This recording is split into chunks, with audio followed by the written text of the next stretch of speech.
દરેક સ્ટુડન્ટના મનમાં એક જ સવાલ, કઈ બ્રાન્ચ સારી, કઈ બ્રાન્ચમાં મને ઇન્ટરેસ્ટ હશે. જો બેટા એક સાચી વાત કહું તો 99% સ્ટુડન્ટ્સ એવા છે કે જે લોકોને ખબર જ નથી કે એમને ઇન્ટરેસ્ટ શેમાં છે. બધા કોમ્પ્યુટર આઈટીમાં જાય છે એટલે કોમ્પ્યુટર આઈટીમાં જવું, બધા મિકેનિકલમાં જાય છે તો મિકેનિકલમાં જવું, અમુક તેમ કહેતા હશે કે એન્જિનિયરિંગ કરાય જ નહીં.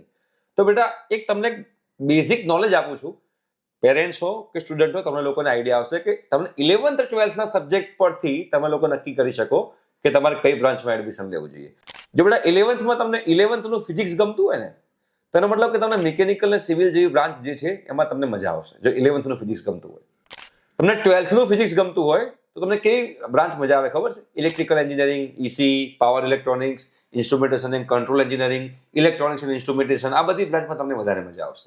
બેટા મેથ્સમાં મજા આવતી હોય, તમારો લોજિકલ પાવર સારો હોય, લોજિકલ એબિલિટી, થિંકિંગ એબિલિટી, જેને કહેવાય એપ્ટિટ્યુડ, તમને મજા આવતી હોય, મેથ્સમાં મજા આવતી હોય તો તમે computer, IT, ICT, data science, AIML જેવી બ્રાન્ચમાં જઈ શકો છો, જ્યાં તમે સક્સેસફુલ થઈ શકશો.